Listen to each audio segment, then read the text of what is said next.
Complex data migration projects with Notion can be quite difficult. In this video, I'm going to show you why Spaceloadr makes it easier than ever. So for this scenario, we have a group of customers, and what we're wanting to do is we're wanting to associate some deals with these customers. Now, we're only dealing with 20 records here for simplicity's sake, but a lot of companies, when they're doing mass data migrations into Notion, they're dealing with thousands, if not tens of thousands of records at one time. Right now, Notion only allows you to create new records within an existing database utilizing the import tools they currently have. And also when you're trying to create relationships between two databases, such as say in this example, we're going to be relating customers to a list of deals, you're only allowed to use the title property as the matching key for creating that relationship. This can be quite difficult for some companies because they might have data in multiple systems and perhaps the company name might be different in some scenarios, but they're always using that internal ID across their entire tech stack to make sure that everything is matched up properly. So in this video, I'm going to show you how to import records into Notion by utilizing Notion IDs for updating records or importing records en masse. So to associate the deals with this customer's database, first we need to find the Notion IDs for each one of these records that already exist within Notion. The way that we do that is we come here to the plus button and we're going to add a property, and we're going to, in this scenario, add a formula. I'm going to name this formula Notion ID.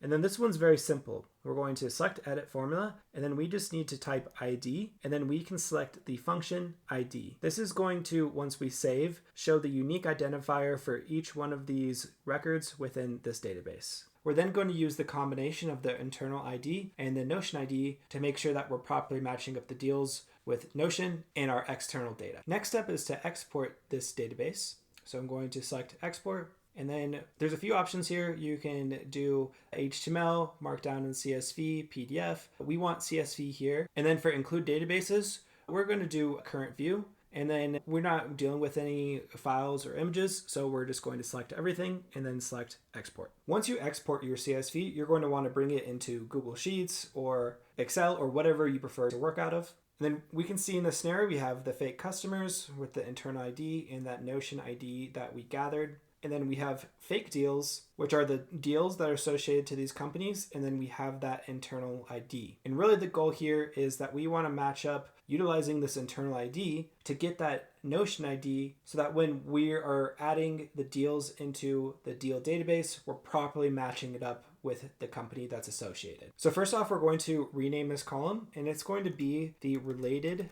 company Notion ID. And we're going to utilize something called a VLOOKUP in order to make our match quickly. And this is especially useful if you're dealing with thousands of records. And then you're going to select in this row the first ID. So I'm going to select this one here. I'm going to do comma.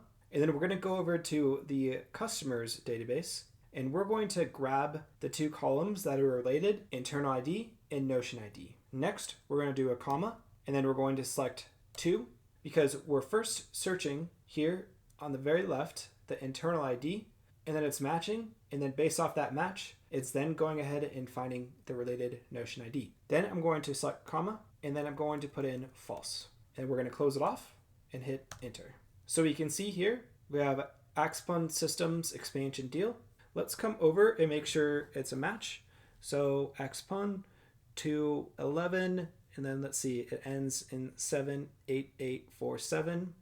And we can see here it ends in 78847 as well. I'm then going to drag this down, and we can make this column formula. And then we're going to create another column here that is going to be the text version of this so that our import tool can make sure that it's reading it correctly. So we put text, let's gather this, copy, and then we're going to paste special and then do values only. And so that this is just making sure we're pasting the actual ID and not getting that VLOOKUP in the cell. And now that we have this properly set up, now it's time to import data into our deals database using Spaceloadr. So you're gonna come up here to File, and then you're going to download as a CSV. With Spaceloadr, we're gonna log in with Notion. Then we're gonna select the pages that we wanna give access to. And you wanna make sure that you're also not only selecting the deals database, but any related database that you're trying to create relationships with the records that you're importing. So I'm going to do fake customers and fake data. Then I'm going to select allow access. Now I'm going to find the deals database, select it, select next, then choose your file. Select next, and then you're going to map up. And a quick note here for creating the relationship, you also really want to make sure that you have that relationship already in place. And then for this one, related company Notion ID, we want to make sure that we're selecting that relationship property. And then in this scenario, let's go ahead and choose the deal name as the duplication check, which is make sure we're not going to create duplicate deals. And then you're going to select import. And there we go. Here on this import, we have all of the deals automatically associated to their customers without us having to manually create that relationship. Then you can utilize that relationship to create formulas to bring data across, or also when you're clicked into the records, use page layouts, tabs to be able to see things more effectively. If you're performing a complex data migration into Notion, feel free to leave a comment down below on this video with the challenge you're coming across, and we'll let you know how Spaceloadr can assist. Thanks for watching, and make sure to subscribe for more tips and tricks on how to import data into Notion in the future.